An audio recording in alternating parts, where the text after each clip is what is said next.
I'm going to show you how to do an insulin injection.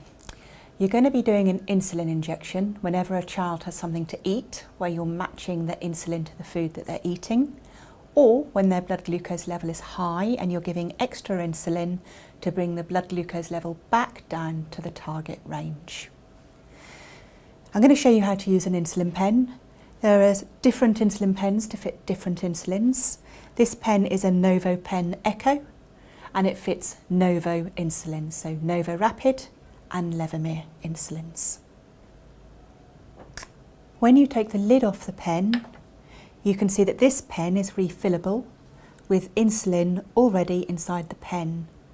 Each insulin has a different colour on the top of the pen, so that you can always recognise have you got the right insulin. This is a demo pen, so it's white, but your pen will have a colour.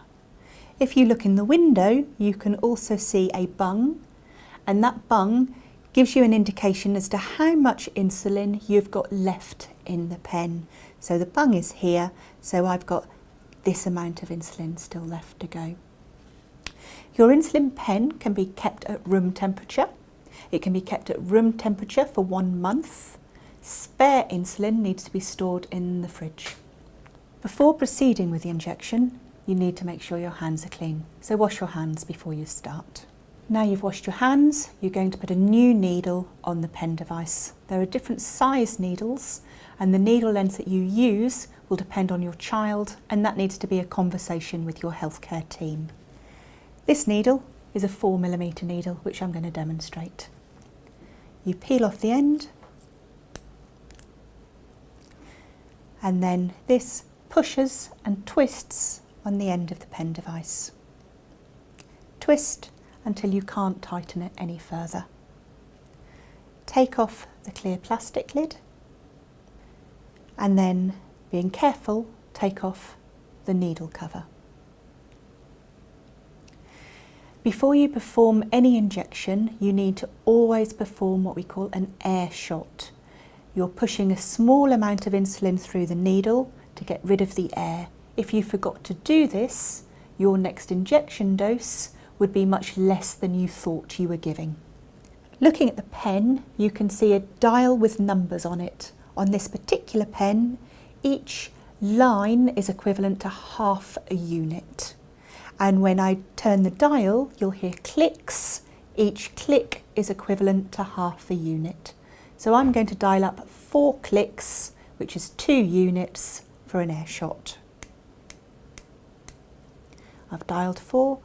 With the needle facing the ceiling, I'm going to push on the end of the pen, and you expect to see some insulin escaping from the needle. If you don't see anything coming out the end, repeat the process again with another 2 units as an air shot. Having done that, you're now ready to give the injection. Places that you can do your insulin injection will depend on the age of the child and their own preference, but sites include the arm, around the back of the arm, the tummy.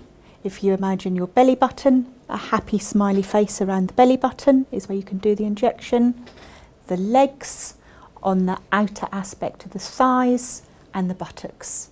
And each child will have a preference as to where they have their injection. The important point is that the sites get rotated, so you don't use the same place for every single injection. If you do that, there's a chance that the injection sites could become very lumpy and the insulin would stop working. Having decided where you're going to do the injection, you now need to give the insulin injection. So I'm going to use this injection device to demonstrate. So picking up your pen, you need to remember to dial the number of units that you're going to give. So I'm going to dial a number of units here. You don't need to use what we used to refer to as a pinch-up technique, where you pinch the skin and then inject, because the needles are so small that there isn't a worry about them going too deep. So you're going to go in at a 90-degree angle, and then once you've injected into the skin, move your thumb to the end of the pen and push down. Once you've pushed as far as you can go, you're going to delay removing the needle for a count of 10. 1, 2, 3, 4, 5, 6, 7, 8, 9, 10. At this point, you can take the needle away from the skin and you've done your insulin injection. To remove the needle from the pen, do not put the small needle cover back on because of the risk that you'll cause injury to yourself. Instead, use the plastic cover and carefully place it back on the pen and twist off. And then the needle can be disposed of in your sharps box.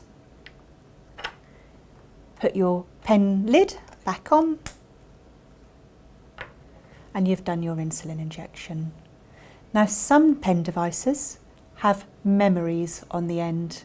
So this particular pen has a memory on the base of it.